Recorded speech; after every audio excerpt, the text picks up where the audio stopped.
you got a paper. How many pages is it? A summary, a dissertation, an appendix, a suffix. You got a paper. You know, the largest paper I ever wrote for college was 10 pages. Long time ago. And the information that I had to gather, of course, took me a while. It was a research paper. And I didn't mind. It was for an English class. And I think I got like a B or something on it. I'm not the best at grammar, but, you know, there's all kind of things that help you out now. There's also people who will write your paper for you. I'm not one of those people, and I don't suggest you do that. But you can go to your college and get help writing your paper. Now, the first thing I do when it comes to write a paper is I lament over the fact that I have to write a paper because it takes me a certain mindset. Like, I just can't sit down and start writing a paper. I'm like, oh. And sometimes I wait till the last minute. I got a paper due right now. And it depends on how long it is and the subject matter. So let's just say you're writing a paper on finance, healthcare finance. Healthcare finance. Now, hopefully, if you do have a healthcare finance class, you have taken an accounting class. Because if you haven't, then you're going to struggle with a paper on healthcare finance. You know, because you need to know your basic, your basic 5 groups that have to do with accounting, which is your, when I'm saying 5 groups, your 5 sections of what accounting is and how accountants read, accounting, your balance sheets and all that other good stuff. And then, summary of, allow for doubtful accounts, and then your debits, your credits, and all of those things that entail that. And, then you can actually write a pretty doggone good paper if you have a good clue of how the balance sheet flows and what goes on, what goes where. And then you can section it off. Now, when you section off your paper, of course, if you're doing APA style, you have your the title of the paper, I think it's the title of the paper, the name of the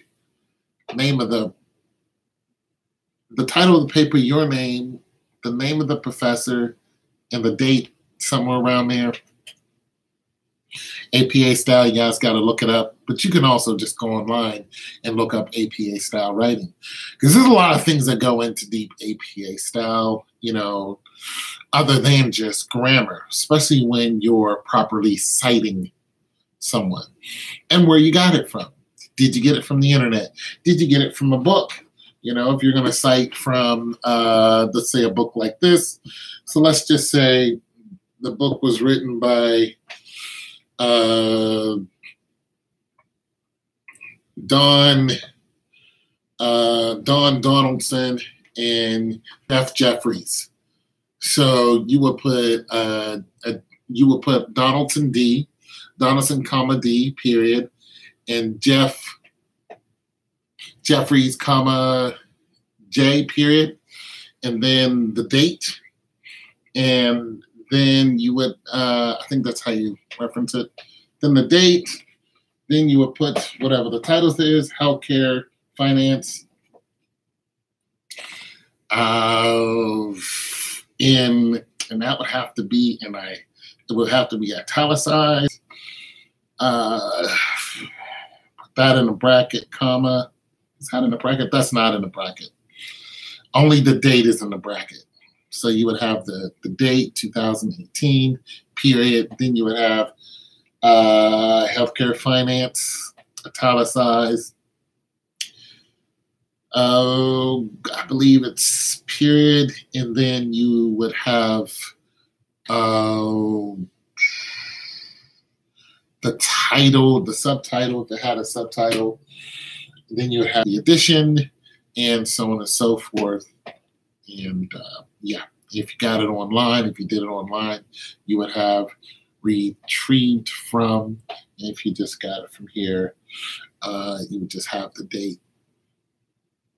Boom. And that would, of course, be in your references. But if you got a reference from here and you put it into your paper, you would say Jeff Jefferson and Don Donaldson. Or you would say healthcare finance, and beside that would be the date, 2018.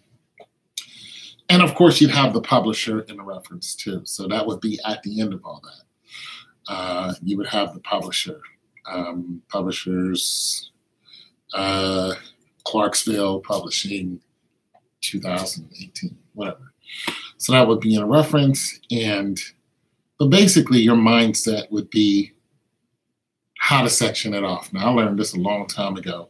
Papers are tedious, and they're usually not fun. You got to make it fun to you. Got to make it some type of adventure.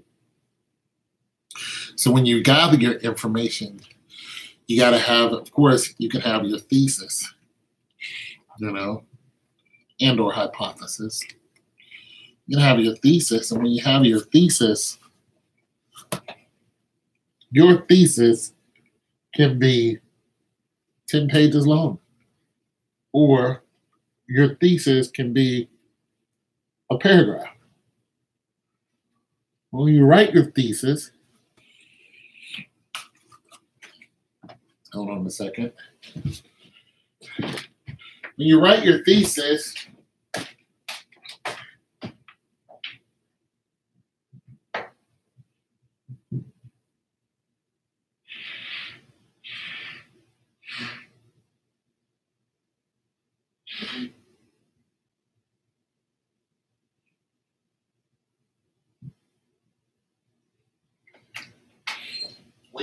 thesis, let's say this one more time. You want to write your thesis and say,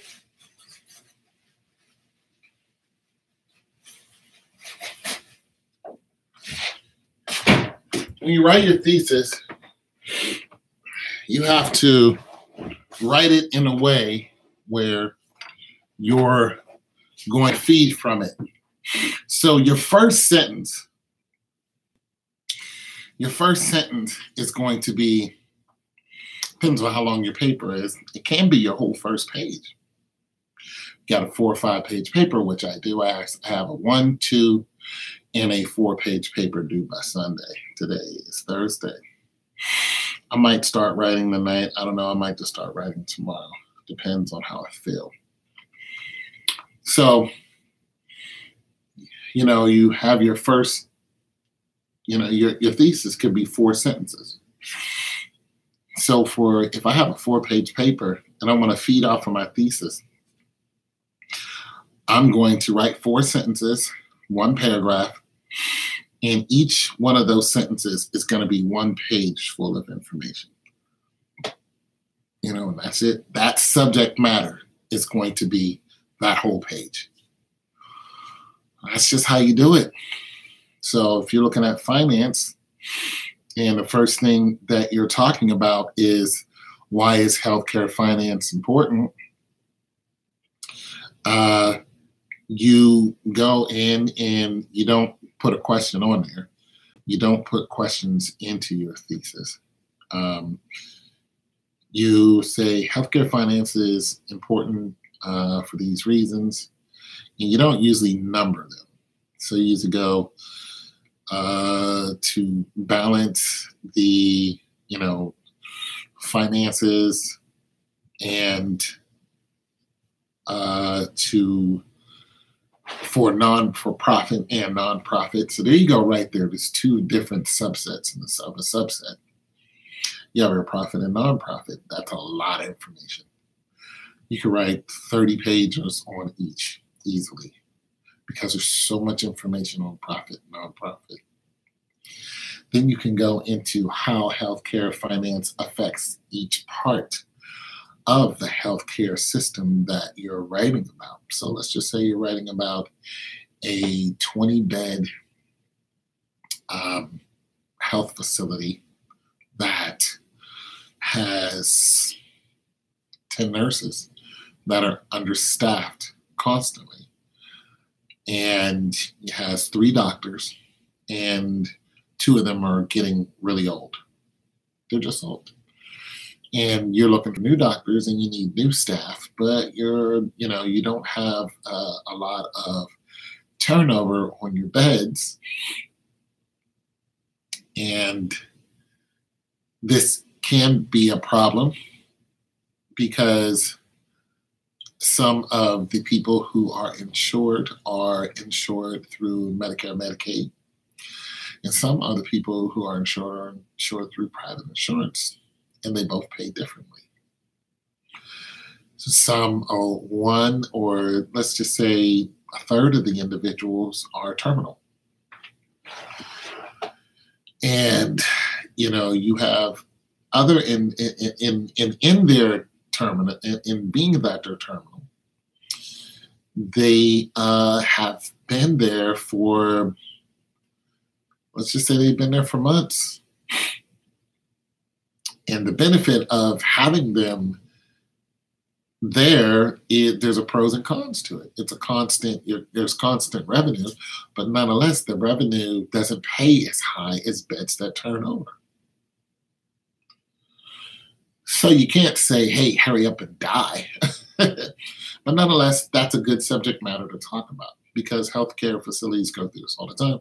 And this is why some people turn down particular people who are on Obamacare, which was not made by Obama, but who are on Obamacare, but they're like, no, you can't come here. And then they have to drive 2-3 hours for a hospital that will take a child who has terminal cancer, who's terminally ill. And it seems unethical, but nonetheless, it is financially reasonable to the administrators who are turning that person away because they know that it will cost them a lot of money to keep that person there. And they're just like, we're not going to do that. We're not taking people who are, you're like, wait, you're a hospital. You're the local hospital. My child could die, taking a 2-hour trip. They're like, so what? So there's a lot of information there on that. You could look at the reason why hospitals build on another wing and what they have to go through to build a wing.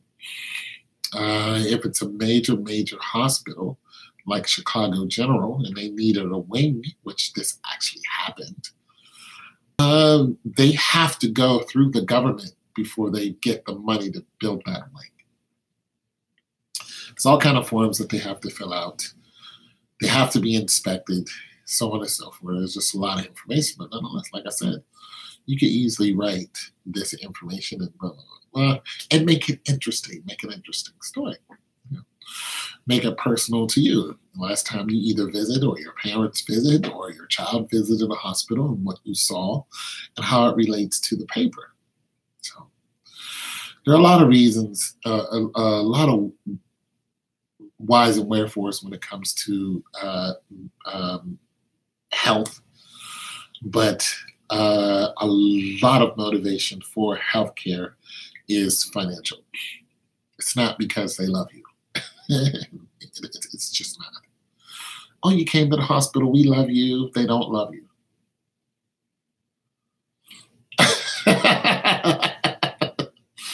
Yeah, I'm going to go ahead and hide that because I don't like cursing on my channel, but you're funny. Anyways. But so nonetheless, when you have to write a 4 or 5 page paper like I do have to write Sunday, there's just some ideas for you. When you're doing your research, how much research you need to do. Sometimes you can skim over your research and get the basic gist. But when you want to make your paper exceptionally well, other than your grammar, which you can use Grammarly for that, and you want to make it exciting for the professor to read, then you have to have a lot of information that that professor wants to read about. You can't just go here and there and just grab information and just a pile of garbage. It has to be a streamline of information, and from one paragraph to the other, it has to transfer easily into the next paragraph. Hey, what's going on, Iceberg? How you doing today, man? You go to college?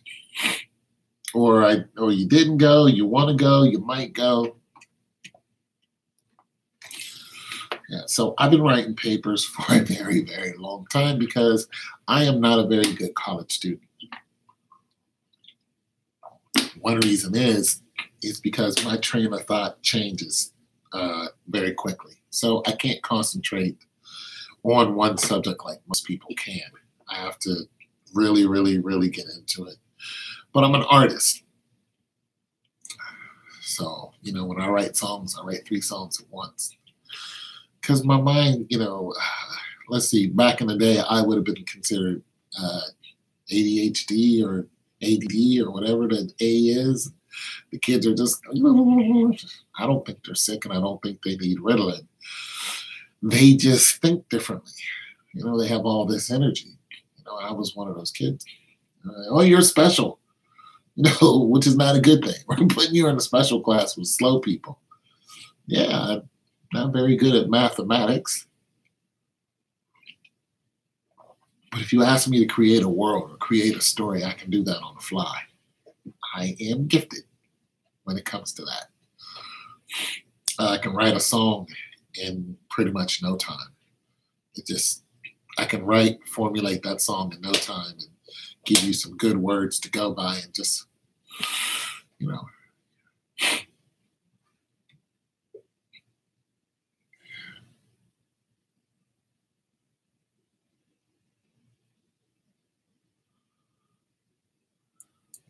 Okay.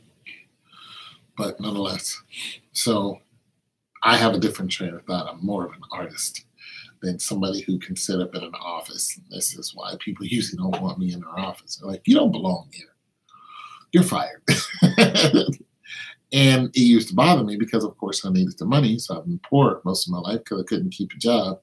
But I was trying to get the world jobs.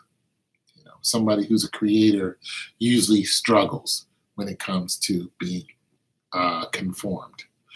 And when you're writing a paper, there's a conformity to it. It has to be a certain, written a certain way in order for it to be digestible for the reader, especially when it comes to academia. Now, a bachelor's degree is just the beginning of academia, of course, master's degree, they expect you to do a lot better, and then doctorates, like one of my stepbrothers, he has a doctorates, and one of my stepsisters has a doctorate. She's she's actually OBGYN. He actually has a doctorate in something, but nonetheless, I'm not going to go that far. A few people in my family have bachelor's degrees. And most of us are Army people.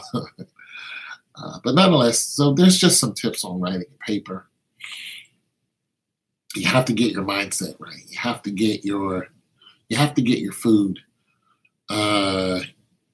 for your paper. You have to get it. You also have to eat. If you're hungry and you can't think straight. So make sure you eat good. You know what I'm saying? Like I ate earlier, but I can tell right now I would mess a paper up right now because I'm hungry. So I'm going to go downstairs and, cook up something, and later on at night, if I get done fiddling around, probably about 10 o'clock, I'll get up and I might start fumbling around, doing some research, and then, boom, knock out my summary, which is only 1 page, just to get it out of the way. And then tomorrow, knock out my 2-page paper, and, by Sunday, knock out my 4-page. It's your boy John 202, man. God loves you.